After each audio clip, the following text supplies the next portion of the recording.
Justin started. Am I the only one with podcast experience? Yeah. Whoa. I've been on 5 podcasts. Oh, shit. Okay. As guests.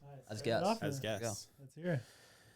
What's going on, guys? Welcome to the Techbuds podcast. This is something new we're testing out. We're giving it a trial run.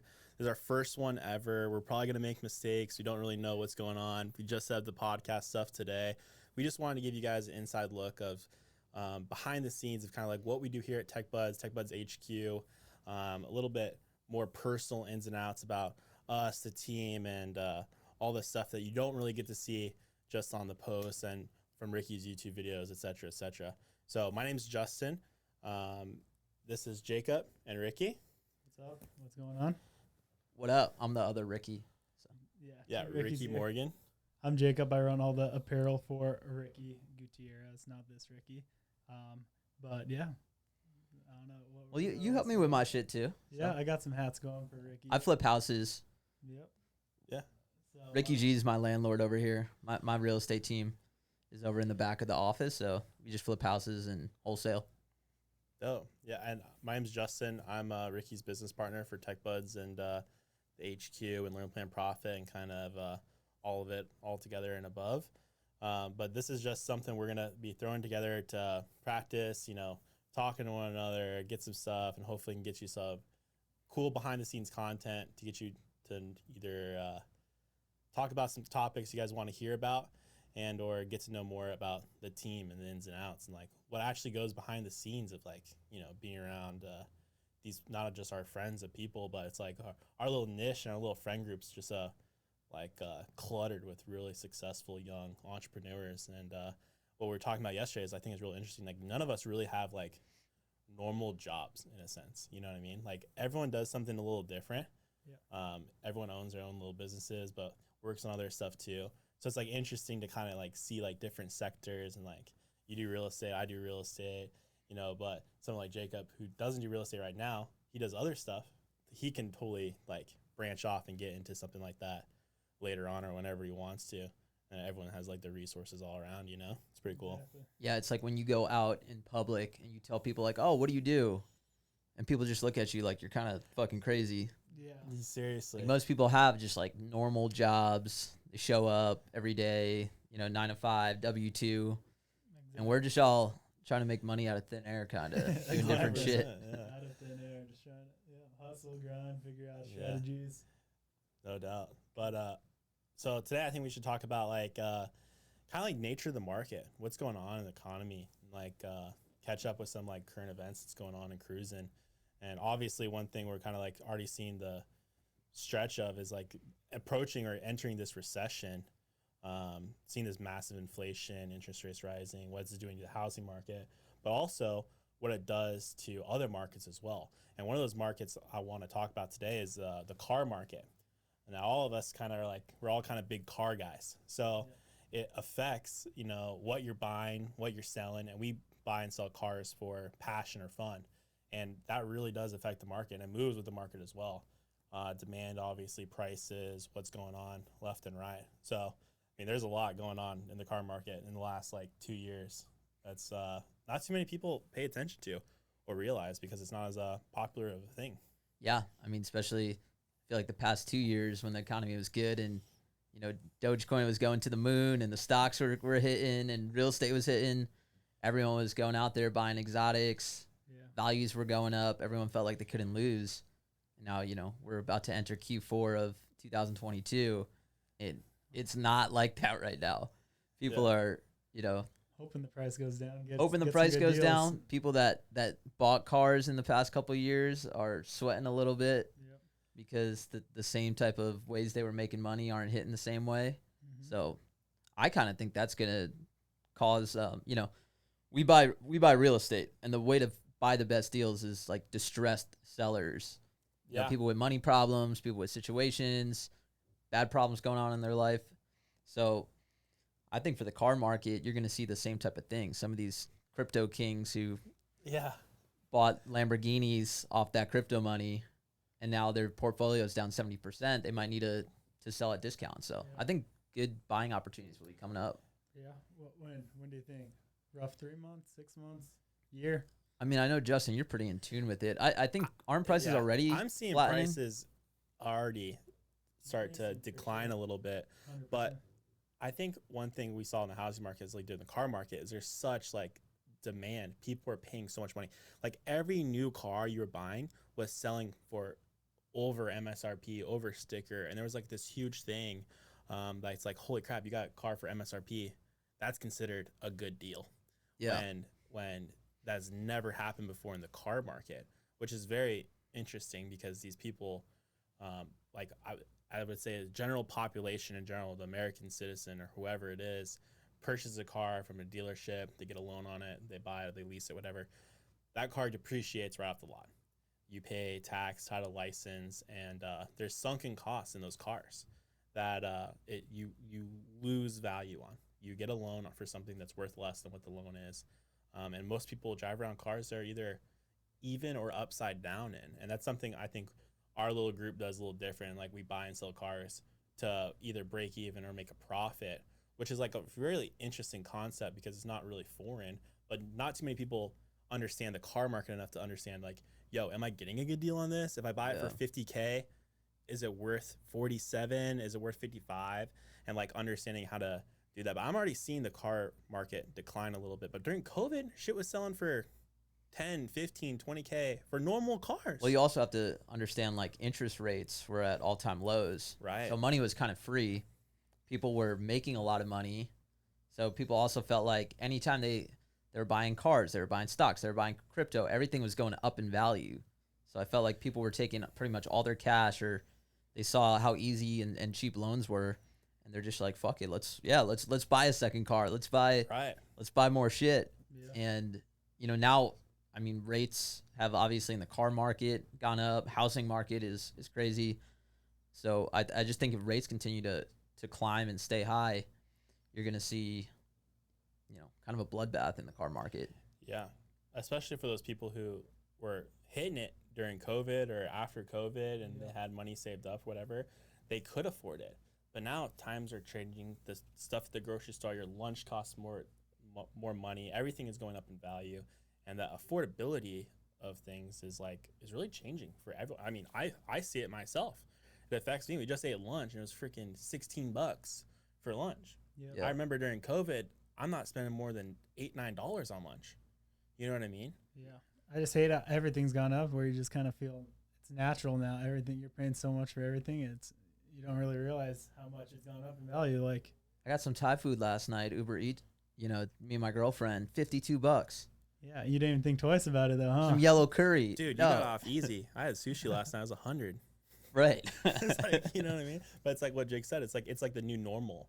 You almost don't realize it because you don't have a choice. Like it's gas went up so high, right? I don't know what it was a couple months ago. It was I can't like remember. I think it was like $4 a gallon. I think it was or a $5 little bit more than that. Yeah, mid-fives, I think. Mid-fives. And I remember now it's gone down, but it's still so high that it like desensitizes you to think that gas price is low because it was up so high a couple months ago. But it's still so high, crazy right now because, I don't know, just the overall economy is still stupid, crazy high. Yeah. That's happening kind of in the car market too. Yeah. Like I follow specific cars and I watch the price of them, watch the mileage. And I'm in a couple different Facebook groups and stuff like that. And I'm watching the price of, like, for example, Huracans, because that's a car that, it's easy to base the price off of because there's MSRP, it's what they sell for. Here's the mileage. And for example, like pre-COVID, they were selling for 190 to 210, anywhere between 8,000 to 12,000 miles. You cannot find one Huracan less than 20,000 miles for less than like 235, 240. And it's so inflated that it was so inflated during those times that these 230, 240 numbers seem normal now. It's like it's desensitized. And I know they said like COVID caused a lot of supply chain issues with cars. Do you think that's playing a part to why? Oh, 100%. The prices went up? Yeah, because how it works is essentially it's actually pretty similar to real estate in the fact that you have new home builders and you have new car manufacturers, and there's people that will just buy homes that need a house and they will buy a brand new home from a home builder versus buying used private party, whatever the case may be. Same thing with cars. That's how a lot of people are. They go to the dealership and say, "This is the car I want. I'm buying it brand new. It's a 2022 model, whatever. Trade in my own car and go from there." So those new car prices delay, increase used car values because the ability to get new cars was so much more challenging because the supply chain issues with the chips, China chip shortage. Yeah, so you have all these cars that couldn't be finished or completed. So it's like when the inventory is low, it's basic economics. When the inventory is low, the demand's super high, and then you're paying more for it. And that affects the whole used car market. That was like a long time ago now, though. It feels like it, huh? Do you think the car manufacturers are kind of riding that wave and trying to keep supply low? 100%. I went 2 weekends ago to look for a car for my fiance. She wants a Kia Stinger, really, really bad. And I was talking to the guy there. I'm like, first of all, they're way overpriced in my mind. How much for $55,000 for a Kia? For a Kia? I mean, dude, out of here. I got a Kia Optima. It's a good car, I'm like, but dude, I'm not paying $55K for it. I bought Corvettes. They're pretty for quick less than though. They aren't the slowest car out there. So. I know, but I know it's still a Kia. Yeah. You know what I mean? But I was asking the guy, I was like, hey, listen, first of all, like I have a whole story around this. He wouldn't even let me test drive the car because I'm in a rental car because I got in an accident in my car. So I already was there. He already had a bad taste in my mouth because he's like, this young guy is going to try to buy this car, and it's like, what's the deal? I'm like, no, I'm trying to buy this for my fiance, and he's like, here's the thing, is like, this is the only one we have, and it's already accounted for. It's $5,000 over MSRP. And I say, you're kidding me. For a Kia, I'm like, $5,000 over MSRP. It's like $63,000 out the door. I'm like, you're kidding me. Yeah. You could buy Nissan GTRs for that in 2019, 2018. Yeah, you used to be able to. Yeah, used to be able to. And just the price of everything right now has honestly almost doubled. It's crazy. And it's like, I see so many people like, and he was telling me, he's like, we won't be able to get another one of these cars in for like another 2 or 3 weeks. I'm like, you don't have any other dealerships around town that. You say you think they're doing this on purpose? I think it might be. Yeah. Like they're just riding the wave. I think they're just riding the wave and just coming up with these excuses. I think not just the car market. Like you go to like Rolex dealerships, Dude. they got nothing. They have no supplies. Yep. Even when you drive past car dealerships, like the lots are kind of empty. Yep. Yeah, they're slowly starting to fill back up, but like I said, I don't think the prices are really going that far down because like the supply and people still need to buy cars, and they know that. But I saw an interesting stat about the amount of delinquent loans for cars are skyrocketing right now. Car loans, like people are defaulting on car loans at all-time highs. Of course, because people buy cars over MSRP, and the KBB value, what you can get the loan for, you have equity in it to match it. You know what I mean? So a lot of people don't know this, but if you were to buy a car that's a $100,000 car with a $25,000 markup, or if a $100,000 car that had $25,000 in aftermarket stuff that you bought private party, when you get a loan on that car, you can only get the loan for what the car is worth. You can only get the loan for $100K. So that additional equity, for example, if you put 20% down, instead of putting $20K down on a $100,000 car, you're ending up putting $45K down on a $100,000 car that you're paying $125,000 for. So a lot of people are bumping up their equity. The car is not even worth that. So if they're trying to sell their car, they're trying to squeeze out whatever equity they did have in it. And another thing is with the lower end cars too, you're buying them so inflated, you're immediately upside down when you drive it off the lot. Yeah, so all these people that were hitting it in like last year in 2020, making all this money, all of a sudden, maybe they lost their job. I mean, obviously, like a bunch of people in like the tech industry lost jobs, entrepreneurs, everyone I've talked to, like they're definitely struggling more now than they were.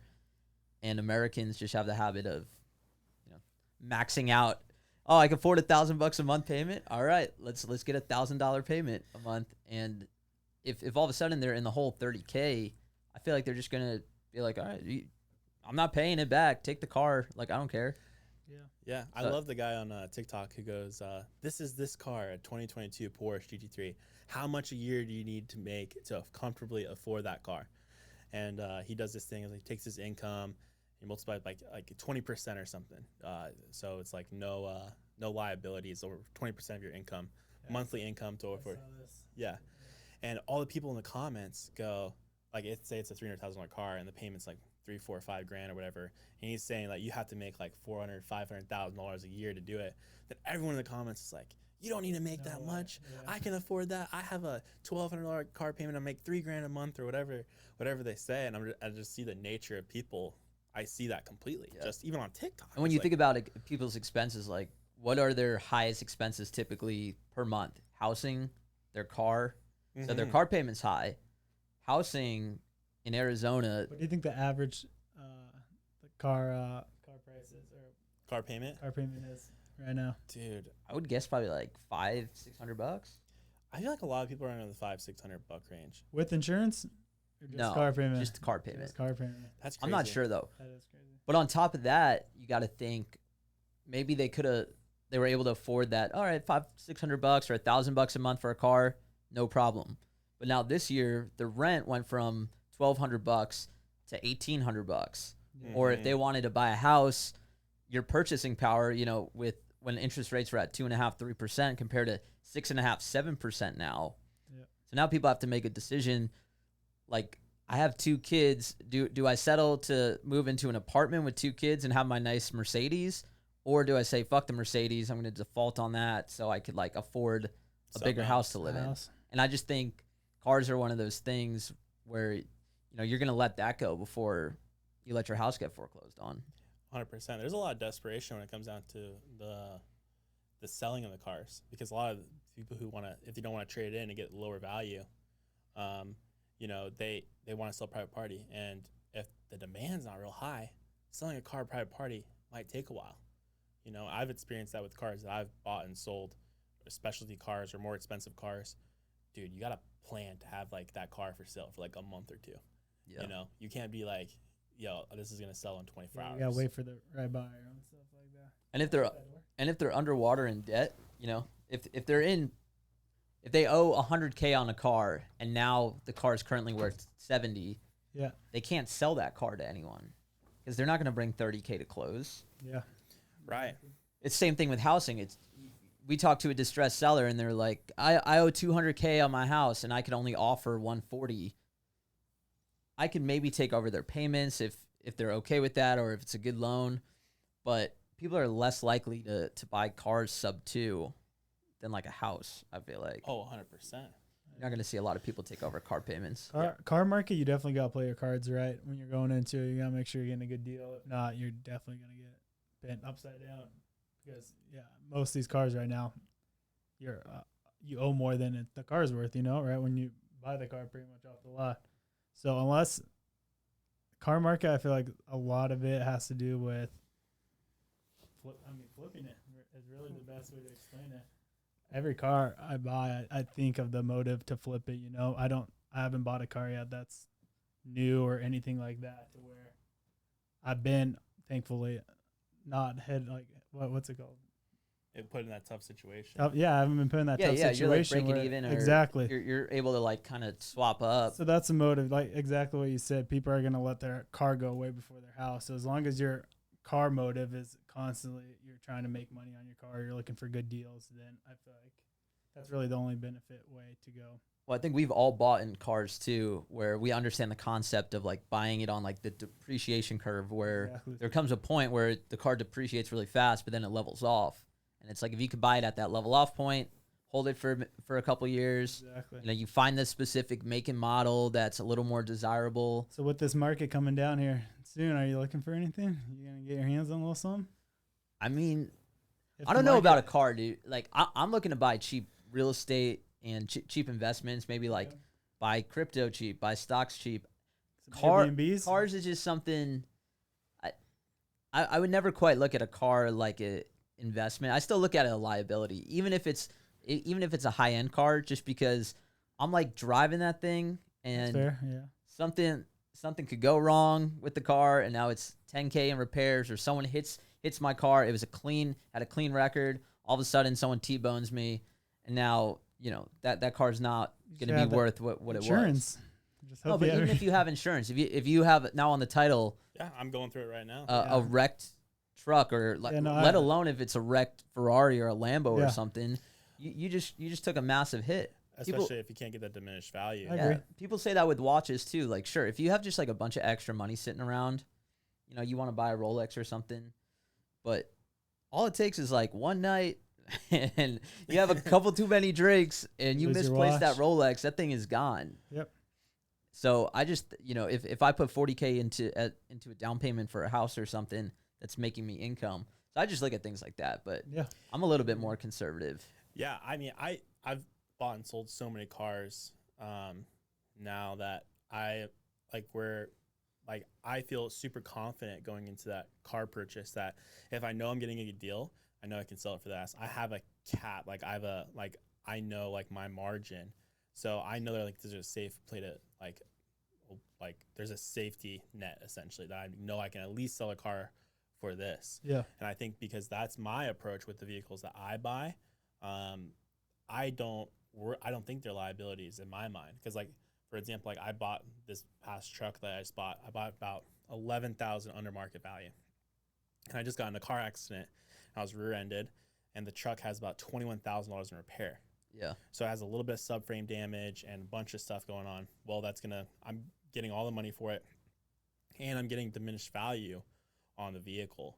But I still bought the truck for such a good deal with my diminished value, what the truck's worth. I'm still way, way positive on it, like worst case scenario. Yeah. And if it's a really good deal, sure. Yeah. You know, it can make sense. Yeah. But we'll see how like lending is too, because like I was looking at the 5 and 10 year bond market. It's like if that continues to tank, lenders are gonna really they're gonna pretty much stop giving out good loans. You can't get a good loan on the car and then you have to buy cash. I don't know if that's the best use of cash. When you were able to get a 2% car loan, it kind of made sense. Yeah, I mean, to be honest with you, starting out buying and selling cars, and this is something I did a lot with Ricky Gutierrez, like we kind of like did together when we were living together a lot, was like we were buying these cars, and I bought all these cars cash, and I was like moving to quite a little chunk of money at the time for me, for sure. And then it came across this deal that was a little too expensive out of my budget, and then I was just like, let's shits and giggles, let's see what we can get for a loan.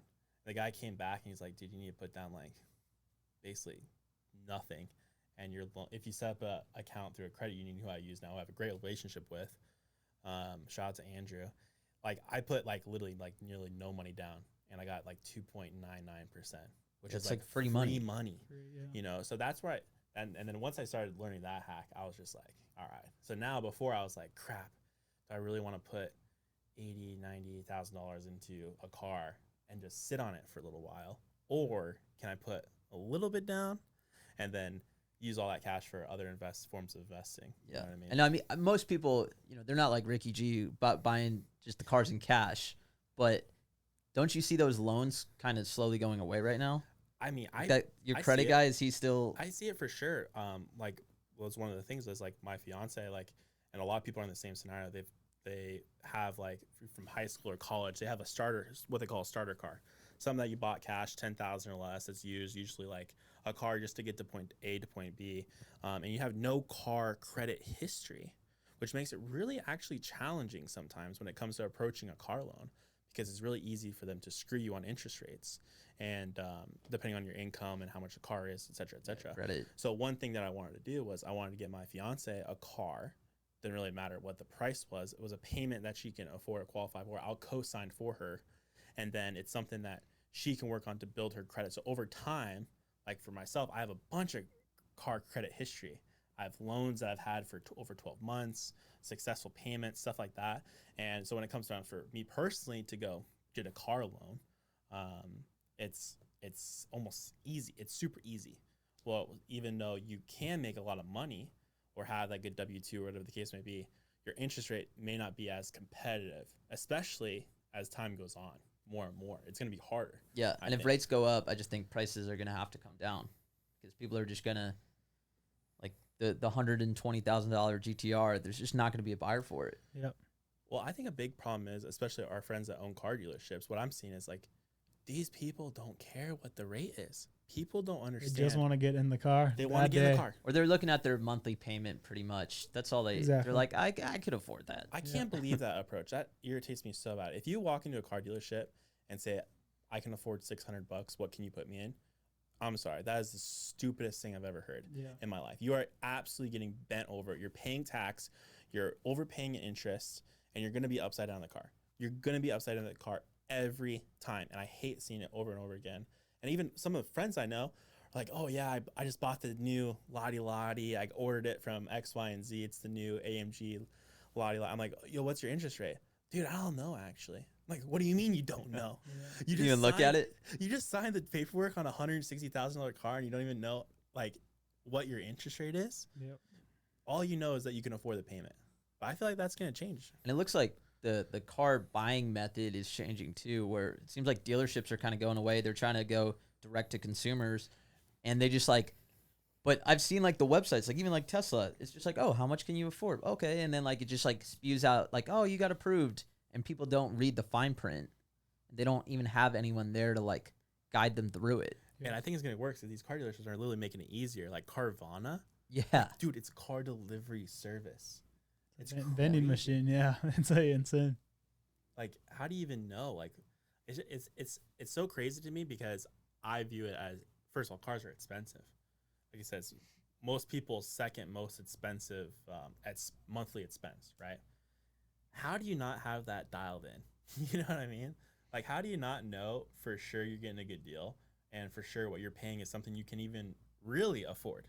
The same person that is like bitching about like Starbucks coffee price went up like 30 cents. Yeah. Or, you know, gas is up 50 cents. They don't even know their interest rate on their car payment. Isn't it crazy? And they'll post on social media, thanks, Joe Biden, or whatever, going up on gas or whatever, which is obviously fine. But, like, dude, you're ruining it. You're in control of shit yourself that you're not even handling. You know what I mean? Yeah. I don't know. I guess we'll see. Yeah. I'm trying to buy some shit. Probably, though, if prices come down in any assets, I'm trying to buy all the assets if prices dump. Dude, whether it's 100%. watches, cars, houses. I want to watch. I want to get a watch. Yeah, dude. Watch game's great. Even just a little I starter. heard, though, for the first time in, like, maybe ever, I think Rolex prices actually came down. They are coming down. So I've been flipping watches for a while now. And I've watched the market pretty closely. It's just something like I do with the car market. You know, every once in a while you log in, see what's selling for what.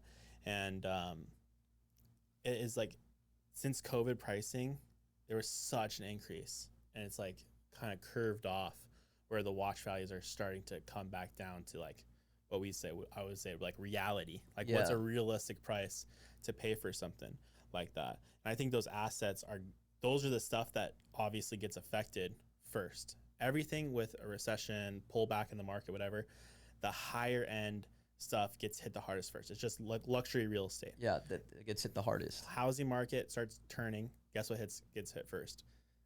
Luxury real estate. The same thing with other luxuries and stuff like that. Happens to be watches is one of those things. You know, if your guy spending 20, 30, 45, $50,000 on a watch, like, you know, you're in that upper percentile where like that group of people, you know, it's a smaller demographic. When you're trying to sell something to a small demographic, it's very challenging, you know? Yeah, especially when lending in cash gets tight. Dude, and that's the thing. It's like I sold 2 of my cars literally like the beginning of this year because I foresaw this happening and the market started to pull back. So I had a ZL1 that I made a profit on, an RS7 and I sold and made profit on in the beginning of the year so that I didn't have like this issue now. Because I saw a ZL1 posted almost the same car as mine, like 10, 12K less than what I even sold it for. That's why I ended up buying this diesel truck, because the diesel truck won't depreciate nearly as much on the curve as something else. Get rear-ended. Yeah, Right. Yeah, I got rear-ended, so we'll see. But yeah, you need a watch, Ricky. You need a watch, dude. I know. I almost pulled the trigger right before COVID hit on a Hulk. I could have picked one up for like 14,000. Dude, that's then great. I think it was up to like 28 or 30. I have a Hulk and I'm into mine for 13.5. But that is the only watch. What do you think the resale is right now? Dude, I know it's come down a little bit, but it's like in the low 20s right now, believe it or not. yeah. Didn't it peak like close to Nearly 30? Yeah.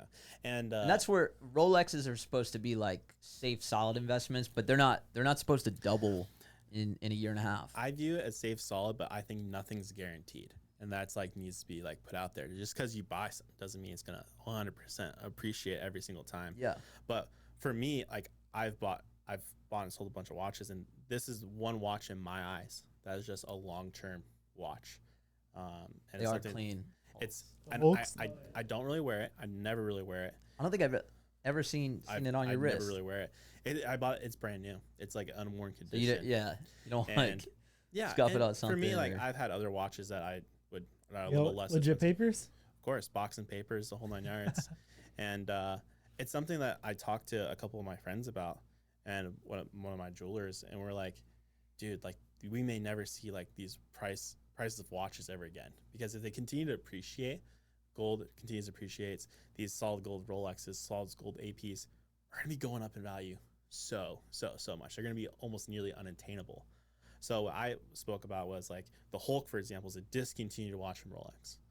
So unless they bring the Hulk back, a discontinued watch in theory is always going to appreciate. Yeah. So in my mind, that specific watch, why wouldn't I hold that, keep it literally mint as possible? It's just like having an extra, for me in my mind, is extra 13.5 and sitting in a savings account. Yeah. It's pretty liquid too. Like But if you want to get rid of it, you could. It's a phone call. Yeah. Couple What are days. those going for exactly right now? Like a Hulk? Mid 20s. Mid 20s? Yeah. It's not bad. But I think obviously I got a super good deal on it because I traded a GMT for it, and cash, and it was a great deal. Literally, in my mind, once in a lifetime opportunity, unless you're buying it from a authorized dealer, which is pretty crazy to do. It's pretty hard to do. But for me personally, like, I just traded in a 41 date just that I had. Yeah. A blue face with silver. I traded it in cash for my fiance's wedding ring. So I like daily wore that watch because that was worth less than half of what the Hulk's worth. And if I get in the car and I freaking bang it, I don't go, oh crap! I go, you know what I mean? It's like just lost $5,000 because I smacked my wrist on the handle. You're not. I feel like me personally, I just didn't worry about it nearly as much as like I feel like the Hulk is just something like sacred. But I have friends that wear watches that are, $60,000-$70,000 left and right, and they're not as, I would say, cautious. It depends too. Like we do pretty well, but I don't feel like I'm quite at the point where I just don't give a fuck if like I lose a $40,000 watch. Dude, I feel the same way. Like I don't want to lose a $4,000. I don't Right. want to lose a $400. I don't want to lose anything. Yeah, that's what I'm saying. If I get to like fuck you money where like it really doesn't matter, then it's like, all right, let's throw it on my wrist. If I lose but it, I don't know. I don't think I'd ever get to the point where I would. Dude, I don't care if I lost a $40,000, $20,000, $10,000 watch. Yeah, so that's sometimes where I'm like, even if I had a nice watch like that, I'd almost be more concerned just like walking around life than actually enjoying it. Yeah. Because the amount of people that know what's on your wrist anyway, it's small. It's just dudes like us. That's why you gotta get an iced out one so they can tell. It hits them in the eye. my boy's got an iced out Rolex. I was giving him shit for it because I'm like, dude, why'd you just devalue that thing? Yeah, I want an iced out Cartier watch. Yeah, I feel like for me personally, it's like less of like a flex for other people to know. But in my mind, it's more like a strategic investment where everyone's like, dude, I'm making a bunch of money. I'll buy a Rolex. I'm like, no, like make a lot or make a little. Like it is a strategic investment in like my eyes. You know what I mean? It's also dead equity. Like I focus more on things that can create like new cash flow essentially. Right. So I'm just not super focused on just buying and holding stuff and letting it appreciate.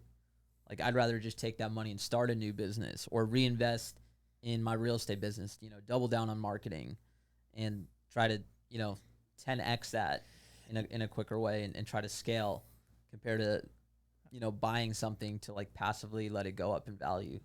So yeah, but some shit goes up in value so much that it's making you money with you doing nothing. Like but I think the past couple years was potentially on some stuff. Yeah, I think the past couple years though, it was a little too easy. Mm-hmm.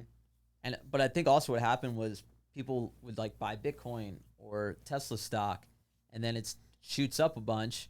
So in the past 2 weeks, you're like, oh, I made 20 grand, on my Tesla stock. Yeah. So then they sell 20 grand of it, and then they go buy a watch because they're like, oh, that was like free money. But now, they're down 20 grand in the last couple months on the stock. So it's a different dynamic, and I think you just got to be careful. When really got to pay things are hot. attention to the market for sure. Or don't get too crazy. Like, just understand, like, things don't always go up. Yeah, or just have enough fucking money you don't care about it. Right. But I don't really know too many people that do. And the people who I do know that have absolute fucking money, they do continue to care about that stuff. And that's how they're going to continue to have the people that you meet that really have that money. They are always mindful of continuing to, like, buy assets that create, like, new cash flow. I think that's the way to do it. It's of course. Or buy shit that you enjoy off cash flow of investments, not because you hit it on buying some Bitcoin at 15K and then it shot up to 30. Yeah, or buying stuff that is not going to lose value. At least you don't take an L. Like, you can break even on something and get the enjoyment out of it, but not take an L on it. I think that's the biggest thing. I think back to the car market, like, I just can't believe how many people have these crazy payments. I know they're taking the L's on these cars. They're driving around cars that are worth way less than their loan. Like, no matter how much money you make in your life, like, I feel like that's should be such a focus of someone to be like, yo, like, let's not lose money on a car, Because how many people actually hold their car for like the 6, 7? Some of these loans can be 8 years long. Yeah. I mean, not many, but the average person, they want to get in that car that day. Yeah, the average person is so short-sighted with the way they spend money. They're looking at the long-term play, how much you're really into the car. It's definitely I was talking to someone who they probably have like $3 grand in the bank. If I have $3 grand in the bank, I'm like shit myself. I'm like, I'm broke. I need to like be working 20 hours, a day to like figure this out. They got a check in the mail for $1,300, and they said, "Oh, I just got this check for $1,300. Like, now I could go buy some shit." Yeah. I'm like, go buy. Like, as soon as they get a little bit of money, it's like instantly just like, what can I spend it on? Yeah.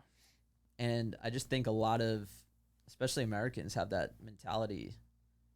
And I think with like the upcoming economy, I know they say like we're not in a recession yet, but don't you think we're in a recession? Me personally? Yeah, 100%. I mean, the Fed's changed the name of, or the definition of recession. Yeah, I mean, we've seen this foreshadowing for a while. You got to think of back to 2020. Think about COVID. Yeah. Think about the effect it had on small businesses. Totally. The overall economy. Think about consumer spending. Think about what was happening. People were losing jobs left and right. I feel like the overall economy really has not felt the wrath of what a shutdown was really, really like. And I think with obviously the assistance with the printing a lot of money, the massive inflationary period. Super low interest rates. The massive inflationary period we're seeing right now is finally like cresting, and we're finally going to see like this potential recession. People think all the time like, oh, maybe it will last the end of the year, and then beginning next year, Q1, we'll, jump back and do stuff. But me personally, I foresee a much deeper recession than a lot of other people. But I'm very statistical. I'm looking at numbers that we haven't seen this type of increase in interest rates at such a degree really ever. And in the last 40 years, we've never seen inflation like where it's at. So we haven't, there's nothing really even to compare it to. People are like, oh, the housing bubble 2008, recession, la-di-la-di-la. Yeah. There's nothing to compare what we're about to go to, where we're about to go through to 2008 in my mind. And people look at these things like, whether it's the stock market or the housing market, they're like, oh, well, history shows, dude, our history is like 100 years old. Like, it's not, like, people act like it's like since the beginning of time. Like, just because something happened over like the last 100 years, like that doesn't have a lot to do with what's going to happen in the next 100 years. Or like in 500 years from now, you think we're going to be working off the same cycles as we did, this past 100 years? I don't think so. I don't necessarily think just because of what has previously happened when it comes to the economy, which is something like there used to not be an economy. You know what I mean? Dude, yeah. And this is something we talked about earlier too. It's crazy to see the advancements we've made in the last 20 years. Like the average person being able to use different investment vehicles at the touch of their smartphone. That was never a thing. Ever. Like ever. The accessibility of different things is so much different. People's mindsets are so much different. The world has genuinely changed so much in the last like 5 years. Even just how to buy shit. Like, dude, really? It's like Jake, you run the merch for your guys' stuff. Yeah. Back in the day, if Ricky had like a following and people liked, you know, his videos and stuff, you would have had to have a store in like one location. Yeah, exactly. And then you would have had to like walk into that store. Exactly. Pay cash. The online world has changed so much, especially with e-commerce. You can have a storefront and people can access it all over the world. You guys ship merch all over the world. Yep. Yeah, exactly. Yeah, it is crazy how much it's changed. Yeah, just smartphones alone. 20 years ago, there was not such a thing. I don't think there was any cell phones. Well, I got my first smartphone in 2010, like the first Android. I think me too. That was 12 years ago. Yeah. I had one of those old Envies, the ones that actually I don't think that's a smartphone. We were talking too, like 12 years ago. Yeah. Like I bought my first Bitcoin. Yeah. To buy fucking fake IDs over in China. Yeah. Like that's all people were using it for. Now, like massive institutional banks are buying Bitcoin and like Tesla's buying Bitcoin. So, and that's just in 10 to 12 years. Yeah. So I was talking to my dad about this too, because we were joking around. Like my first phone was a Motorola Razr. Yeah. And like it could go on the internet, fire. but no one went on the internet. Fire. So thin. Yeah. No one went on the internet because my mom would beat my ass if I had an internet charge on her phone bill. You know what I mean? And I remember my dad doing business on a BlackBerry.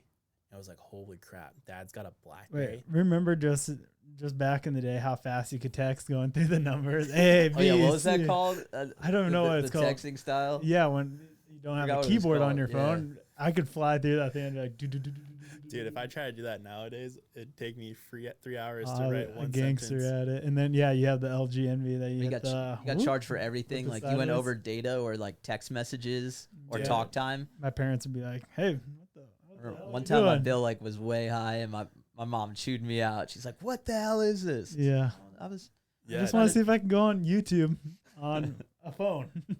I didn't know if it was possible. Yeah. I remember another thing, PlayStation, PSPs, the PlayStation. Oh, yeah, the portables. Dude, you can go on the internet. And when I was young, I was like, dude, internet. I don't want to know what you did on that thing. Hey, I know what I did on my PSP sometimes. I had chained of it. I was like 15. You use the PSP for the same reason I use the PSP. And you could go on the internet. And now every kid. Better than going to my dad's office to do, That's all I'm saying. But the thing is, like, that was like groundbreaking technology. You can get on the internet in a little device. It took forever to, hook up lottie. And now, dude, every kid has a smartphone. And I don't know one person who's an adult that doesn't have a smartphone. Like, genuinely. Yep. Even my grandparents have iPhones. Yeah, once in a while you see that, like rich OG guy that still's got, like, the burner phone. And he just, like, doesn't give a fuck about the internet, but pretty much everyone else. I have a friend I've known since I was super young. Same age as me. Actually, he's 2 years older than me, so he's 27, 26. Still has a flip phone from back in the day. He will not buy a smartphone, and he just does not want to, like, feed into the system type deal, but has his flip phone since day one, since I've known him, since we were a kid. I get it, dude. I'm crazy. taking like a 30-day cleanse from social media. Yeah. I felt like saying that yesterday, huh? A bit like this How past come? this past year, like I've been pushing like my brand, like Flip Lab, and making content. Yeah. And growing like a TikTok. Like my TikTok account's like almost 100,000. So like it's all going good, but unfortunately, I get sucked in the loop. Like stuff comes along with it. I'm trying to just comment on my own videos and post videos, but then all of a sudden I'm on the For You page and I'm just scrolling. And I feel like over the past couple months, my attention span has gotten so fucking bad. Yeah. Like I literally can't focus that I was just like, dude, I need a little time away from like all this stuff. Like if I'm having a conversation with someone for 5 minutes, I would just feel my mind kind of like wandering. Yeah. And I think everyone like just talking. My mind doing that right now. As bad as that sounds. I feel like dude, I think it's a serious fucking problem. This short content that we're all consuming and making, is really playing part into it. Right. But I think it's fucking with people's attention spans, and I don't know. I agree. I'll be on TikTok sometimes. If something's too long, you can see how long the video is. You don't want to sit through the whole thing. I'll skip through it with my thumb, or if it's too long, next video. A 45-second video, you're like, skip 12 seconds into it. Exactly. Like, it's crazy. Yeah, I was saying that the other day about like YouTube and stuff, because like OG YouTubers and content creators, dude, every video is like long. You know what I mean? It's like almost like an episode. You know, and I don't watch any of the YouTube videos if it's more than like 8 minutes. I'm sorry, like that is just too long. But it's just like the attention span and like what you want to watch or whatever the case may be. You know? Yeah. It's cool. Like TikTok is definitely in all the short form, it gives you like so much insight to shit you never even thought about. It's like knowledge way too quick. You get so much knowledge. You can. I mean, obviously you can scroll through dumb shit too, but I feel like social media is the quickest way to take knowledge in of everything, which is overwhelming sometimes. Too much knowledge. You see the news, you see, obviously stock market, whatever the case is. Too much information is obviously not good at times. So yeah, like a little cleanse. You. Yeah, it overwhelms you. So a little cleanse, I can see.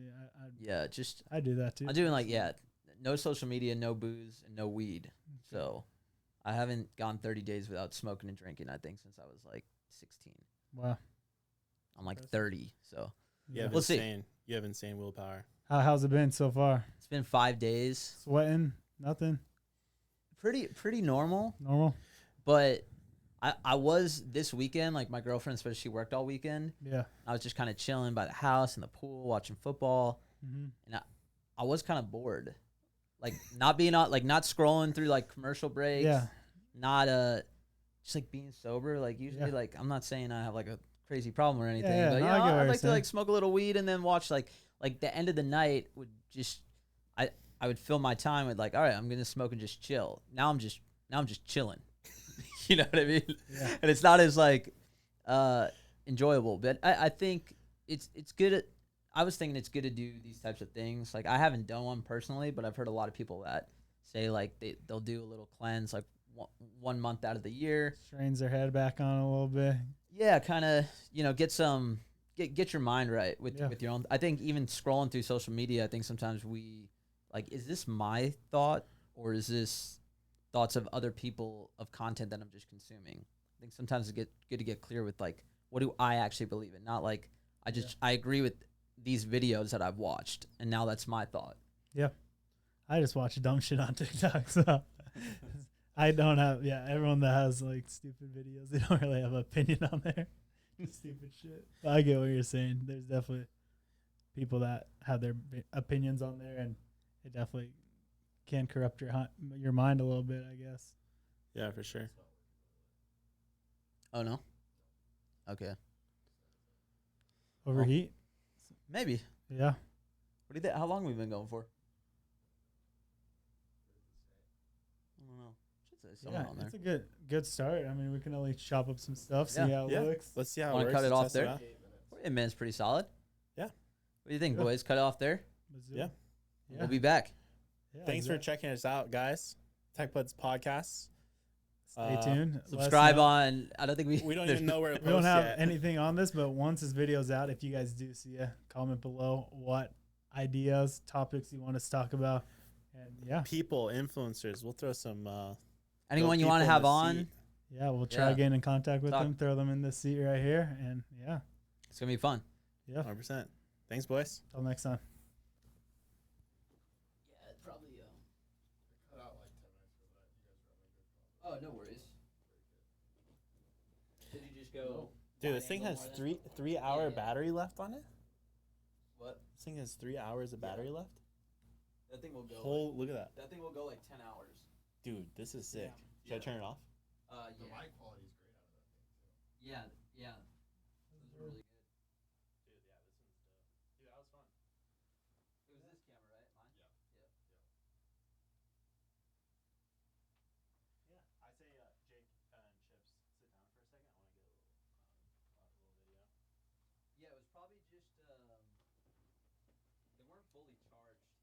it's probably good to get them.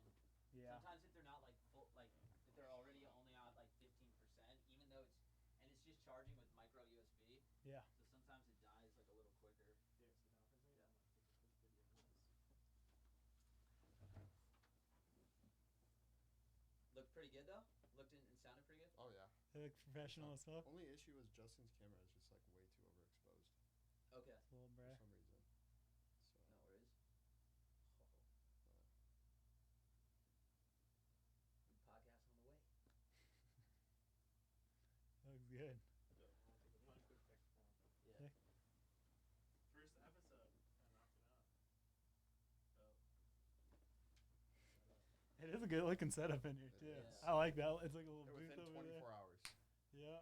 Well, No, I mean, dude, it's like done now. It's Yeah. crazy. Yeah. actually nuts. All right, let's chop it up. Yeah, I want to see what a little bit it looks like. I just want to see the quality. I think it's gonna be good. Yeah. No, I know it's gonna be good. That's why I want to see it. I say we just gotta be. We should just make it hella consistent. Like there's not like at least 1 hour a day. Yeah, we could just do an hour a day. Doing this stuff. Like we should be able to pull at least. Dude, it would be more 5, content 6 to know what to clips. do with. Yeah. You guys only covered like 2 or 3 topics. Yeah, too, and that I was 48 thinking that. minutes. And I was Well, like, because It's pretty I'm nuts. thinking too, it's better to talk deeper. I think a little bit into. Well, it depends. Once we have guests on, yeah, Right. it's More different. specific. it's more But like then your you life can talk- story. Well, then And you could there's also. you're asking questions. Well, then you about could also interview. talk to like you could have the same conversation about the same things, but now you have like a new perspective. But if it's us just talking, if we were to cover like the economy, politics, is that it's like then tomorrow it's like what do we have to talk about? Yeah. You know what I Yeah. mean? Yeah. So I think the car tangent was good. yes, I think so. It does a lot. It's relatable. You know. and it's relatable. It's good to like. Yeah. I just envisioned myself when I was saying that. I was like, if you clicked it and this guy in a fucking Nymax hat was saying like, you're an idiot if you buy a car off the showroom floor. Yeah. I think like that's like a Right, and that's the shit where it's like, yeah. catching like Yeah, you TikTok. get the triggered TikTokers like,